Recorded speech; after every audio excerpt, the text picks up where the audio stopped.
Give us an overview, please. Yeah, tough one, obviously. Really good job by Florida swinging the bat. They got great players that played great today. We got off to a good start offensively. Did a nice job, I thought, with Waldrip. Would have been good to maybe get a 2-out hit in either the first or the second to put a little more pressure on them.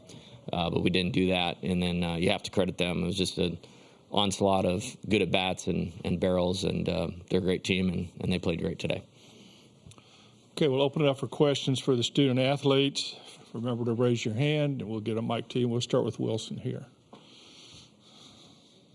For Dylan and Gavin, Wilson Heiser from The Advocate. Was there a moment when this felt like it was starting to slip away at any point? Dylan? Not really. I guess you could say when it got to about 20 runs, but we felt like we were in it the whole time. Honestly, we've made some pretty remarkable comebacks in our career, so it is what it is. At the end of the day, we just got to move on. And to go along with that, our mindset is never to give up and just to stay with the pitch, no matter the situation. So that's where we were at mentally. Okay, Michael. You guys, for Dylan and for Gavin, all year long it's been a one-game season, however you want to phrase it, but now it is a one-game season. The ultimate test of that mindset, how do you as leaders try to get this team back? Gavin, you start. Yeah, go ahead. Honestly, we're not lost. We're ready to go. We're gonna do what we need to do to get ready for tomorrow tonight. We're gonna prepare like we always do, and we'll be ready to go tomorrow. So nothing changes for us. We're gonna keep playing baseball the way we always do. Dylan?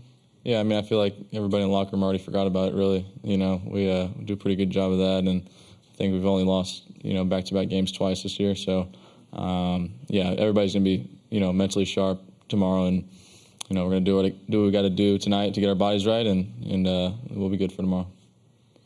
Okay, next question. Yeah. Brandon. Brendan Prizeman, Omaha World Herald. Guys, yesterday you guys played a super clean game, especially defensively. Only 2 walks, no errors. Today, 6 walks, 5 errors. What do you think happened for that, and how are you guys planning on bouncing back from it tomorrow? Dylan? We got to clean it up a little bit, just some mental errors. Those lead to runs, and walks do too. So we've been clean throughout this whole playoff, route. So, it's just one of those little bumps in the road, and I think we'll be good tomorrow. Gavin? Baseball's a crazy game, so we'll be ready to go tomorrow, and we'll have our minds right. Okay, next question. Okay, guys, if no more questions for you guys, we'll see you tomorrow. Thank you.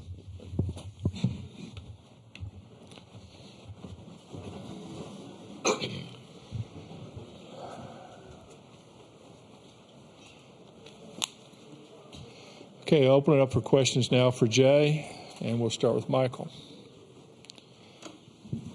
Coach, where did you feel like it really went off the rails? Yeah, probably the 6th. I felt like at 8-3, it was 7-3, I believe, in the 4th, and we had the bases loaded and hit into a double play. Felt like we were fine there. Credit their relievers. They executed some pitches. It made it hard on some guys for us that have been swinging the bat really well. And that was a killer, the double play when we had the bases loaded when it was 7-3. But still, we felt okay about it, which is, why we sent Gavin back out to the mound. Looking at it, at 8-3, we went to Bryce because he pitched well against them last year, and it was largely the same lineup. It's almost identical, a lot like ours. And that's why we're both here. It's 2 really good teams that have old players that generally play the game the right way. And he was good in his first inning. He wasn't good in his second, and then it just kind of snowballed from there. Okay, Leah.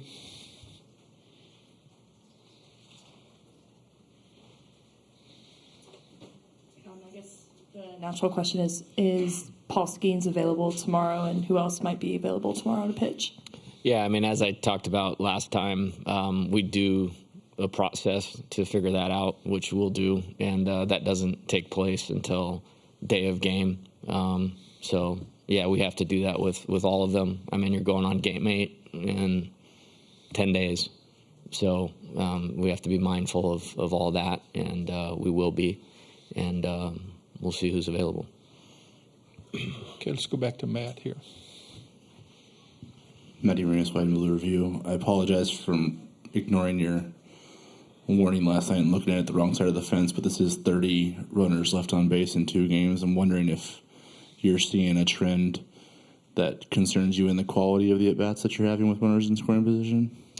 I mean, I'm sure, I guess. I mean, but I don't really know how to answer that. I mean, we're the best offensive team in the country, and when you lead the country in on-base percentage, you're going to leave more runners on base. I feel part of the credit has to go to the pitcher at times, and I think it was Purnell did a nice job, inducing the ground ball for the double play.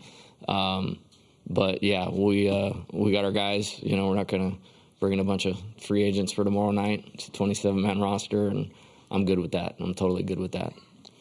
Okay, we have a question back here. Thanks, Claire. Jacques Doucet, WAPTV. Coach, I noticed the meeting with the team after the game was brief. Is it just a case you're not going to talk much about this game and immediately move on to tomorrow? No, we just chose to do it in the locker room. It was a long day out there and not a great day. And so I want to get them out of the sun, get them back to the hotel.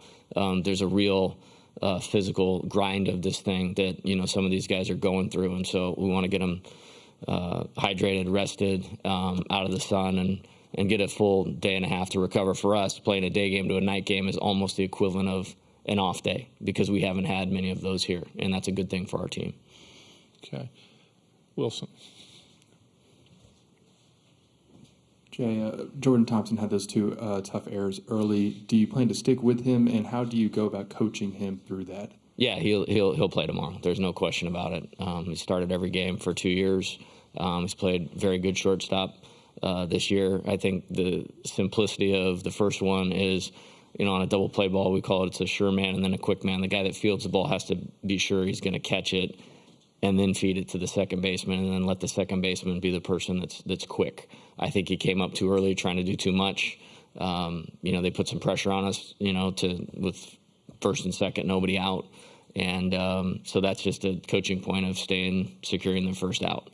And then on the second one, it's just a case of trying to do too much and, trying to wheel and back pick. I'm not really sure where he was throwing it, to be honest with you. And so you coach on those 2 points. And, I love Jordan. We wouldn't be in the College World Series, without Jordan and how he's played this year. He's had a tough tournament offensively, but there's been a lot of stories in the College World Series of guys struggle, and then get a big hit for you and make a big play for you. And I think he's a great candidate for that. Okay, Brendan back here. Brendan Preisman, Omaha World Herald. Coach, you mentioned that you haven't yet decided whether or not Skanes is going to be on the bump tomorrow. Whether or not he is, how are you and your staff planning on taking care of the mistakes like the errors and the walks that sort of plagued you guys defensively today? Yeah, you get a complete reset. I don't know what our fielding percentage in the NCAA tournament was going in today, but I'm guessing it was pretty good. We're not in a place where we're going to go out and hit a bunch of ground balls on the concrete and those types of things. We need to get these guys rested, get their bodies underneath, And for us, it's about playing in character. And, when I look at this record of, Florida's 54-16, they do a good job and they make it hard on you. We're 53-17. And if you're 53-17, you've done a heck of a lot more right than wrong.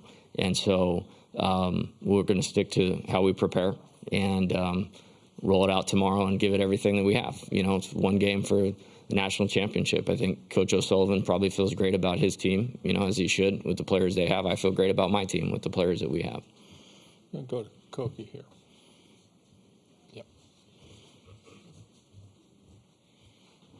Koki Riley with The Advertiser. Coach, with Jordan, do you think he's just pressing too much mentally? And what do you need to do to sort of help a guy get through those sort of struggles? Yeah, trying to do too much is not a plan. And, so we'll continue to help him with that. I feel like his at-bats last night were much better. I think he's played good defense here, really good defense until today. I actually don't think there's been any carryover between offense and defense, and at his position, along with catcher, you have to play the game that way, and I'm proud of him for doing that. So we're just going to coach him and get him ready to go for tomorrow. Okay, Michael, this will be our last questions for Jay. Are uncharacteristic losses this lopsided easier to get over, to get through, to get past, or are they all the same? You know, it is what it is. You know, I mean, I've had a super regional game relatively similar to this, and then we turned the score around on the team in game 3. You know, it happens all the time in our league, you know, in 2 out of 3 series, which is like a super regional college World Series game. It's obvious. I mean, you know, look at the 2 teams that are playing. They're the 2 best teams in college baseball. And, yeah, I won't give it any thought. You know, I mean, would I've liked it to been different? Yeah, I think we were prepared to play at the beginning of the game. And then, you know, we asked Nate to get out there and give us everything he could. He really emptied the tank 4 days ago. He didn't quite have it the same, you know. And then Gavin, I mean, let's be honest, credit Evans for getting the swing on it, but that ball would have easily been foul had the wind not shifted, but the wind shifted. And if I could fix the wind the way that I wanted to, I'd probably be doing different things, a lot of different things. But really excited about tomorrow night, and I believe the players are too. Okay. Jay, thank you. We'll see you tomorrow. Sounds good.